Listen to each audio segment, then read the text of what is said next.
Hello বন্ধুরা, তোমাদের সাথে একটা ইউনিক রেসিপি শেয়ার করবো আজ। কি সেই রেসিপি, কি দিয়ে বানাবো দেখো। এই যে মটরশুঁটি, শীতের সিজনে মটরশুঁটি, এখন মটরশুঁটির দামটা যদিও কম হয়নি কিন্তু ভরপুর বাজারে এসেছে। এই যে দেখো মটরশুঁটি নিয়েছি, আর এখানে একটু বেসন আছে, জিরে, আর এই যে রসুন, আদা আর কাঁচা লঙ্কা। সবার আগে আমি কি করব, এই যে আদা রসুন কাঁচা লঙ্কাটা পিষে নেবো, আর এই মটরশুঁটিটা একদম মিহি করে জিরে দিয়ে পিষে নেবো। তারপর আমি ফিরে আসছি কি করে বানাবো রেসিপিটা, তোমরা সঙ্গে থাকবে আর একটু দেখতে থাকবে। ফিরে এলাম পিষে নিয়ে। এবার কি করব, এটার মধ্যে বাটিটার মধ্যে ঢেলে নিচ্ছি সব। এই যে মটরশুঁটি পেস্টটা ভালো করে পিষে নিয়েছি, একদম একদম মিহি করে পিষতে হবে মটরশুঁটিটা, দানা দানা থাকা চলবে না। একটু জল দিয়ে যে যেটা লেগে আছে সেটা দিয়ে দিচ্ছি এখানে।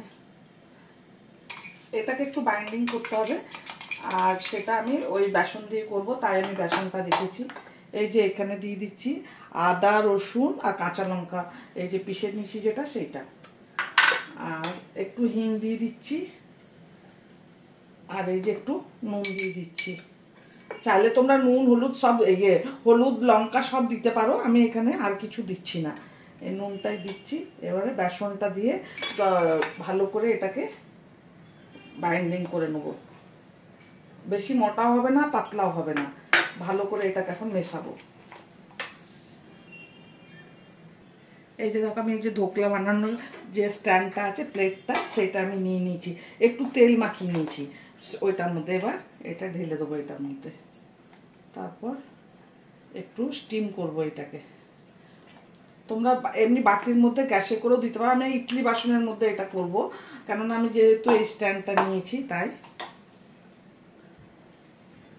এই যে দেখো আমি জল গরম হতে দিয়েছিলাম, আর এই যে স্ট্যান্ডটার মধ্যে রেখেছি। এবার আমি এটা 10 থেকে 15 মিনিট এমনি স্টিম করে নেবো, ঢাকা দিয়ে দিচ্ছি।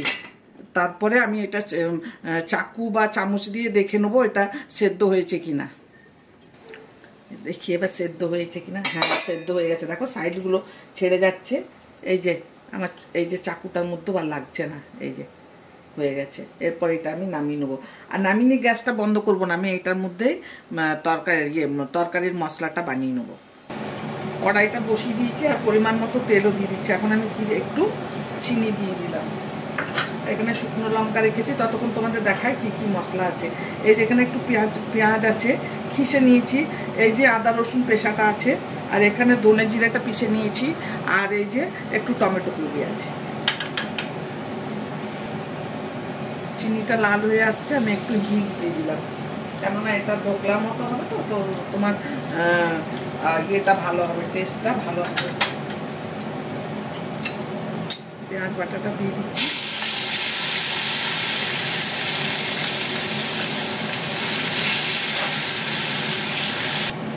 পেঁয়াজটা হয়ে গেছে, এখন আমি নিজে ইয়ে দিয়ে দেবো, ওই যে আদা রসুন আর কাঁচা লঙ্কা বাটাটা দিয়ে দিলাম। আদা রসুনটা ভাজা হয়ে গেছে, আমি দুটো লঙ্কা দিয়ে দিলাম শুকনো, আর এই যে ধনে আর জিরে বাটাটা দিয়ে দিলাম। এটাও একটা কাঁচা লঙ্কা দিয়ে শুকনো লঙ্কা দিয়ে বাটা আছে। শিলনোড়াতে বেটে নিয়েছি, শিলনোড়াতে বাটলে কী হয়, তরকারিটা টেস্ট হয়, তাই এখন আমি মশলাটা অনেক ভালো করে কষিয়ে নেবো। তার আগে আমি একটু হলুদ আর একটু লঙ্কার গুঁড়ো দিয়ে দেবো, হলুদের গুঁড়ো আর লঙ্কার গুঁড়ো, কেননা আমার কাঁচা লঙ্কা দেওয়া আছে, তাই আমি লঙ্কার গুঁড়োটা একটু কম করে দিলাম। আর মশলাটা ভালো করে তেল ছাড়া পর্যন্ত এটা ভালো করে এখন কষাবো। এই যে তেলটা ছেড়ে আসছে, এখন আমি এই যে টমেটো পিউরিটা দিয়ে দিচ্ছি। এতটা লাগবে না, যতটা লাগবে আমি ততটা দিচ্ছি। এরপর এটা দিয়েও ভালো করে কষিয়ে নেবো।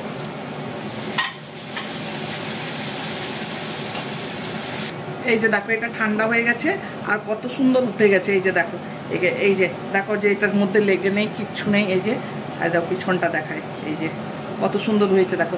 এটা এবার আমি পিস পিস করে কেটে নেবো। তার আগে আমার এই মশলাতে নুন দেওয়া হয়নি, একটু নুন দিয়ে দেবো। আমার এইটার মধ্যে নুন দেওয়া আছে ডালটার মধ্যে, তাই আমি এটা গ্রেভিটায় যতটা নুন লাগবে ততটাই নুন দেবো।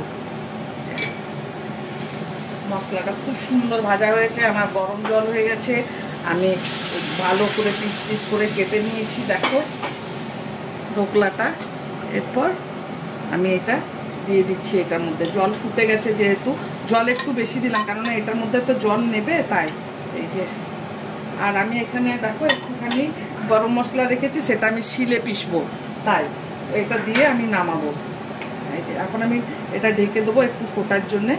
তার আগে আমি নুনটা টেস্ট করে নিচ্ছি, নুনটা কেমন হয়েছে। এটা তোমরা মাছ, মাংস, ডিম ফেলে এই তরকারিটা খাবে, এত টেস্ট হয়। হ্যাঁ, আর এই শীতের সময় তো একদম তাজা মটরশুঁটি পাওয়া যায়। দাঁড়াও, হ্যাঁ নুন সব ঠিক আছে। এখন এটা আমি 5 মিনিট ফোটার জন্য ছেড়ে দিচ্ছি। এই যে দেখো এটা হয়ে গেছে। এখন আমি গরম মশলাটা দিয়ে এখন কিছুক্ষণ ঢেকে রাখবো, একদম ডান। এই যে দেখেছো কি সুন্দর হয়েছে, কত ফুলেছে দেখো। এই যে চাইলে তোমরা ঘিও দিতে পারো, আমাদের ঘি খাবে না তাই আমি ঘি দিচ্ছি না, খালি গরম মশলা দিচ্ছি। এই যে গরম মশলাটা দিয়ে এখন ঢেকে দেবো কিছুক্ষণ, পরে তোমাদের দেখাচ্ছি কীরকম হলো। দেখো কত সুন্দর হয়ে গেছে। এটা তোমার বলছি না, মাছ মাংসর থেকেও ভালো লাগবে খেতে। এই যে দেখো গ্রেভিটা টেনে নিয়েছে, তোমাদের প্লেটে ঢেলে নিয়ে আমি দেখাই। এই যে দেখো রেডি হয়ে গেছে ভাপা মটর। তোমরা ঘরে নিশ্চয়ই একদিন বানাবে আর আমাকে কমেন্ট করে বলবে কেমন হয়েছে। এটা বলছি না, মাছ মাংস ফেলে তুমি এটা খাবে, এটা ভাতের সাথে খেতে পারবে, রুটির সাথে খেতে পারবে, গরম গরম ভাতেও ভালো লাগবে, রুটির সাথে তো ভালো লাগবে। চলো এমনি কোনো ইউনিক রেসিপির সাথে আবার তোমাদের সঙ্গে দেখা হবে, ততক্ষণের জন্য বাই।